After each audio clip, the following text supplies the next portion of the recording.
Kabir is supreme God. Kabir Saheb पूर्ण परमात्मा हैं। देखिए सर्वधर्मों के पवित्र शास्त्रों के आधार पर प्रमाण सहित। इस बात को सुनकर प्रत्येक प्राणी को धक्का सा लगता है कि कबीर जी के बारे में हमने कभी नहीं सुना कि ये परम शक्ति हैं, ये परमेश्वर हैं, ये श्रेष्ठी रत्नहार हैं। हमने तो इनके विषय में इतना ही सुना था, ये अच्छे कवि हैं और जुलाहा जाति में रहने वाले गरीब से आदमी थे, व्यक्ति थे, बहुत पुअर, निर्धन। और आज हम उसको भगवान कहें, उनको परमेश्वर कहें, तो सुनने वाला आश्चर्य में पड़ जाता है कि शायद ये वक्ता कबीर जी को भगवान कहने वाला मेंटल है, कि ये पागल है। कैसी अनहोनी, कैसी अनोखी बात कह रहा है। Only on truth knowledge, the true information. परम पिता परमात्मा, सर्व सृष्टि रचनहार, कुल के मालिक, सभी आत्माओं के एकमात्र स्वामी, खाविंद, ये पूर्ण ब्रह्म, परम अक्षर ब्रह्म, सत्य पुरुष हैं। वो सत्य पुरुष कौन है, कैसे हैं, कहाँ रहते हैं, उस सत्य पुरुष से लाभ प्राप्त करने का कौन सा तरीका है, कौन सी विधि है, हमने सबसे पहले यही निर्णय लेना है।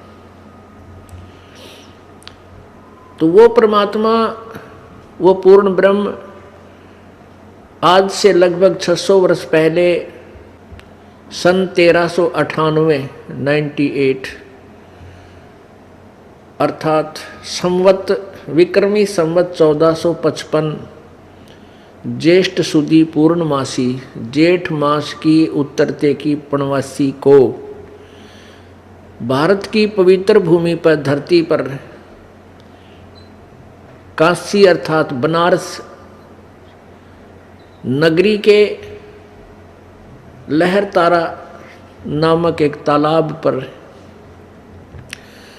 विकसित कमल के फूल के ऊपर परमात्मा एक शिशु रूप धारण करके प्रकट हुए थे। वो अपने सतलोक से सह शरीर आए थे एक लीला करने के लिए। वो परमात्मा प्रत्येक युग में ऐसे ही आते हैं।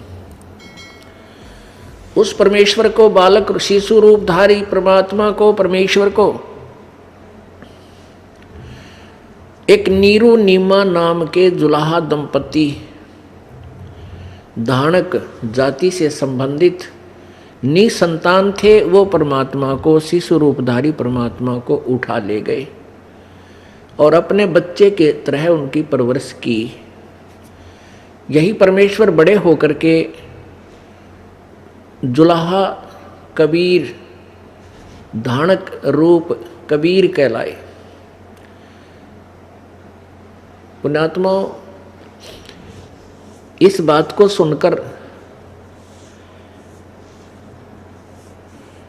प्रत्येक प्राणी को धक्का सा लगता है कि कबीर जी के बारे में हमने कभी नहीं सुना कि ये परम शक्ति हैं, ये परमेश्वर हैं, ये श्रेष्ठी रत्नहार हैं।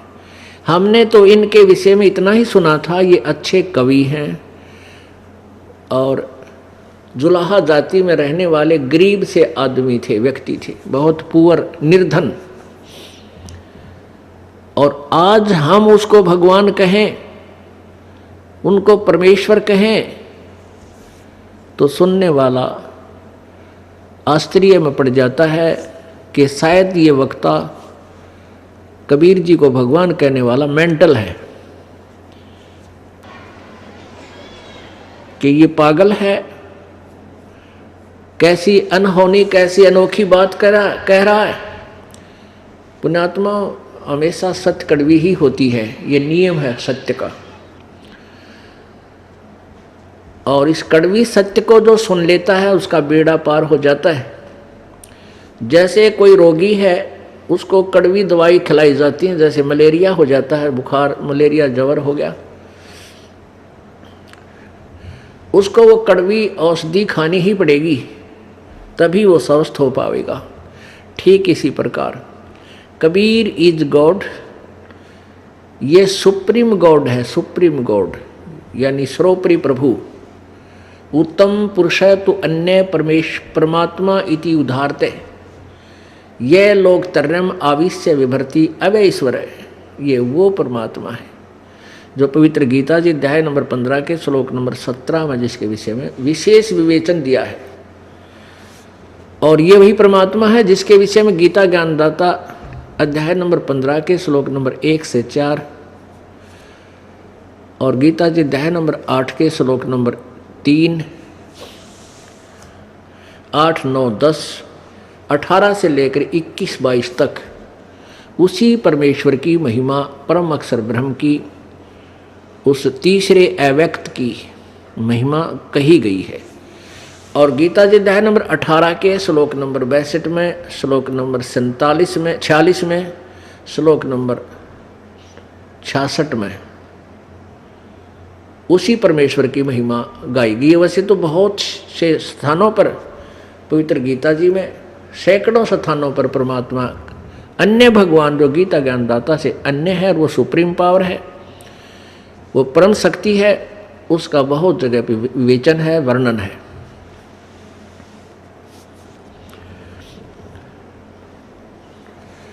अब ये सिद्ध करना कि परमात्मा कबीर है, ये वो कबीर है जो बनारस में दानक रूप में आया था, जुलाही रूप में, इसके लिए ढेर सारे प्रमाण आपके समक्ष दिखाए जाएंगे।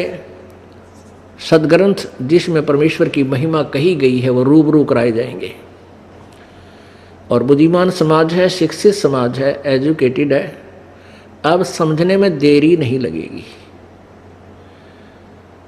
ठीक है, प्रथम बार हम किसी चीज वस्तु के बारे में सुनते हैं तो आश्चर्य होता है।